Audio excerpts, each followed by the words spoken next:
Indiana Pacers dari wilayah timur lolos ke NBA Finals tahun ini. Dan bagaimana cara mereka melakukannya pasti di luar dugaan kalian. Pacers sebenarnya bukan sebuah tim yang ditakuti, karena di musim reguler mereka hanya duduk di peringkat keempat dan mengoleksi 50 kemenangan saja. Berbeda cukup jauh jika kita bandingkan dengan Cleveland Cavaliers dan Boston Celtics yang masing-masing meraup setidaknya 60 kemenangan musim ini. Tapi apa jadinya jika mereka-mereka itulah yang justru harus tunduk kepada Pacers di playoff tahun ini?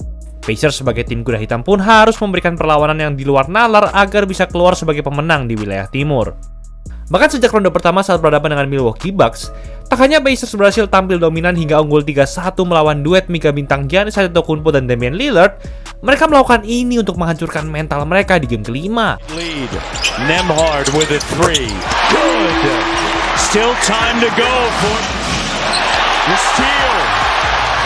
Halliburton attacking and the foul. As soon as you pick it up, you give the advantage to the defense. To Green, Trent with it, and he loses it. 5 seconds, 4 seconds. Halliburton for the lead. 1.3 to go. Here's Gary Trent Jr. Lets it fly. Comeback 7 poin dengan sisa 40 detik saja di overtime mungkin adalah salah satu pencapaian legendaris yang bisa diraih suatu tim di sebuah playoff. Tapi ternyata itu masih bukan apa-apa bagi Pacers, karena apa yang terjadi di ronde kedua masih lebih gila lagi. Berhadapan dengan Cavs yang adalah tim peringkat 1 di wilayah timur, Pacers berhasil mencuri game pertama di kandang mereka. Umumnya banyak orang berpendapat kalau di playoff, memenangi satu game di kandang musuh di antara game pertama sampai keempat sudah cukup untuk menjaga momentum dan kedudukan mereka di suatu seri. Tapi sepertinya hal itu tidak berlaku bagi Pacers, karena ini yang justru mereka lakukan di game kedua. In that clincher against Milwaukee, look at that stick back. 47 seconds, contact Mitchell and Nesmith, offensive. On the wing, Siakam attacks and lays it in. Carlisle's gonna let him play. Halliburton steps back and hits. And it is over. Tidak ada yang menyangka Pacers dapat melakukan comeback yang sama melawan tim sehebat Cavs. Bahkan juga tidak ada yang memprediksi kalau mereka bakal menang 4-1 melawan tim dengan offensive rating tertinggi pada musim reguler. Pacers bahkan mendapatkan 3 dari 4 kemenangan itu di kandang Cavs. Padahal Cavs hanya sempat kalah 7 kali saja dari 41 pertandingan kandang pada musim reguler. Ini seharusnya menjadi kejutan terakhir dari Pacers. Tapi lagi-lagi mereka berhasil mengejutkan semuanya dengan melakukan ini. Rim protector on the floor as well. Nesmith three, good, another one from outside. Nesmith again, three, got it! He's a flamethrower!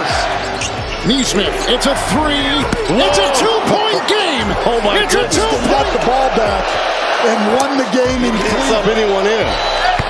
or he's just going to... He'll take it, he'll backpedal a three for the win, and goal! Baru game pertama di final wilayah timur, Pacers melakukan comeback lagi di menit-menit terakhir. Kali ini bukan tertinggal 7 poin, tapi 9 poin. Tembakan terakhir Tyrese Halliburton bahkan masih masuk dengan mulus meski sudah memantul tinggi. Seakan-akan mereka memang ditakdirkan untuk memenangi game tersebut. Tapi sebenarnya apa yang Pacers lakukan sehingga mereka bisa bermain sehebat ini di playoff? Kok bisa tim yang tidak pernah diprediksi orang-orang dan media untuk sukses, justru sekarang hanya butuh 4 kemenangan lagi demi menjadi juara NBA untuk pertama kalinya dalam sejarah tim? Mulai dari faktor pemain hingga strategi tim, ternyata ada beberapa faktor yang membuat mereka akhirnya bisa lolos ke NBA Finals. Pacers sebenarnya sudah memberikan sinyal kehebatan mereka sejak musim lalu. Di playoff 2024, Pacers juga berhasil melangkah hingga final wilayah timur. Tapi mereka akhirnya disapu bersih oleh Celtics yang kemudian menjadi juara NBA. Namun kekalahan di seri ini bukan berarti Pacers telah tampil mengecewakan. Saat itu mereka telah tampil melebihi ekspektasi semua orang. Bahkan 3 dari 4 game melawan Celtics semuanya berakhir dengan jarak skor yang ketat. Tapi pada awal musim reguler, Pacers benar-benar hampir jatuh dalam jurang kegelapan. Mereka saat itu sempat mencatatkan rekor menang kalah 10-15 dan berada di peringkat 10 wilayah timur. Dengan itu, semua orang menjadi semakin yakin kalau apa yang diraih Pacers pada playoff 2024 hanyalah sebuah hoki. Tapi Pacers seketika langsung membantah pernyataan itu. Karena sejak awal tahun ini, mereka langsung kembali bermain hebat dan konsisten dengan rekor menang kalah 34-14 atau 46-18 jika digabung dengan rekor playoff mereka saat ini, dan rekor tersebut menduduki peringkat kedua di seluruh NBA, hanya di bawah OKC Thunder yang juga lolos ke NBA Finals. Segala kesuksesan Pacers ini tentu tidak lepas dari kontribusi kedua bintang mereka, yaitu Tyrese Halliburton dan Pascal Siakam. Haliburton berhasil menjadi pemain ketiga dalam rataan setidaknya 20 poin, 10 assist, dan 2 steals per game di final wilayah playoff. Hanya Russell Westbrook dan legenda NBA Magic Johnson yang sebelumnya bisa melakukan itu. Meski playoff memberikan tekanan yang tinggi, Haliburton bisa tetap bermain fenomenal sebagai jantung dari offense Pacers. Meski ia terlihat ingin shooting atau melakukan drive, ia tetap bisa menemukan rekan timnya dan memberikan passing yang sangat tepat sasaran. Ini membuat Haliburton tetap susah untuk diprediksi meski sekilas terlihat jelas ia ingin timnya mencetak skor dengan cara seperti apa. Bahkan di game keempat melawan Knicks, Haliburton sempat mencetak triple-double 32 poin, 12 rebounds, 15 assist, 5 3-point, dan 4 steal tanpa melakukan satupun turnover. Di sisi lain, Siakam juga membuktikan bahwa pengalaman itu sangat penting untuk kesuksesan tim. Dalam seri melawan Knicks, ia mencatatkan rataan 24,8 poin, 5 rebounds, dan 3,5 assist per game dengan efisiensi yang nggak main-main, yaitu 52,4% untuk akurasi field goal dan 50% untuk 3-point. Performanya juga meledak di game kedua dengan mencetak 39 poin, 5 rebounds, dan 3 assist. Kehadiran Siakam sangat krusial untuk Pacers. Selain memberikan energi tambahan, Siakam juga terus tampil impresif di saat rekan-rekannya tidak bisa mencetak skor. Siakam juga sulit untuk dijaga karena ia memiliki gaya bermain dan footwork yang tajam untuk badan sebesar dirinya. Tapi faktor yang paling krusial yang membuat Pacers bisa lolos ke NBA Finals adalah bagaimana mereka semua berkomitmen untuk menjalankan strategi permainan secara konsisten. Di antara tim-tim playoff lainnya, Pacers memiliki tempo atau pace pertandingan yang jauh lebih unik. Pacers pada dasarnya bukan tim yang paling cepat untuk mencetak skor di NBA. Tapi Pacers tetap memiliki pace yang cepat dalam hal pergerakan bola.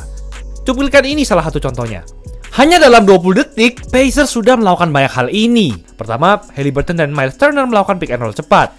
Setelah Turner masuk ke paint area, ia keluar lagi dan memberikan bolanya ke Aaron Nesmith yang berlari dari corner dan mengembalikannya ke Haliburton. Dalam situasi ini, defense Cavs sudah cukup kebingungan langkah apa yang harus mereka ambil untuk menghentikan apapun yang direncanakan Pacers. Haliburton lagi-lagi melakukan pick and roll dan upaya double team Cavs terhadapnya gagal dan membuat Evan Mobley dan Max Strus harus membantu menjaga Turner dan melepas pemain utamanya. Dan akhirnya Obi Toppin pun dapat melakukan dunk dengan space yang terbuka lebar. Pergerakan bola yang intens ini juga dikombinasikan dengan aktifnya para pemain Pacers yang tidak memegang bola. Dengan beberapa pemain yang mencoba untuk melakukan cutting atau paling tidak hanya sekedar berpindah posisi, musuh bisa semakin lelah hingga membuat defense mereka jadi tidak teratur. Pemain Pacers juga sebenarnya sering bergerak asal-asalan tanpa ada pola. Tapi ternyata itu juga terkadang berhasil untuk membuat space lebih untuk mencetak skor. Strategi ini mirip-mirip dengan apa yang dilakukan sang juara Spurs pada 2014, di mana mereka sangat mengandalkan pergerakan on-ball dan off-ball hampir di setiap possession. Tapi semua itu tidak akan terlaksana tanpa produktivitas dari para pemain cadangan Pacers. Mulai dari Andrew Nembhard, Aaron Nesmith, dan juga Obi Toppin, semuanya bisa mencetak skor tepat pada waktunya. Tembakan-tembakan yang mereka buat selalu bisa mencuri hingga menguatkan momentum Pacers. Bahkan Nesmith yang hanya merupakan pemain cadangan bisa memasukkan 6 3-point beruntun dalam 5 menit terakhir yang membuat Pacers berhasil comeback melawan Knicks di game pertama. Miles Turner yang adalah seorang center sekaligus shooter juga membuat strategi Pacers ini semakin sulit untuk dihentikan. Bahkan Thomas Bryant, backup center dari Turner sekaligus pemain senior di skuad Pacers ini, bisa mencetak 3-point krusial untuk menjauhkan kedudukan Pacers di game ke-6. Tak lupa juga TJ McConnell yang walaupun hanya bertinggi 185 cm saja, tapi ia bermain sangat gesit dan dapat menjadi playmaker yang solid saat Haliburton istirahat. Dan tentu saja, pengalaman pelatih mereka yaitu Rick Carlisle yang pernah menjadi juara dengan rute tersulit juga memiliki pengaruh yang signifikan terhadap skuad Pacers ini. Pacers berhasil mematahkan segala prediksi dan pernyataan negatif tentang mereka dengan segala performa yang ajaib di playoff tahun ini. Strategi keras ini berhasil membuat mereka mengalahkan tim-tim terhebat di wilayah timur. Bahkan Jalen Brunson, bintang utama Knicks, sampai frustrasi dengan hasil dari para pemain Pacers ini.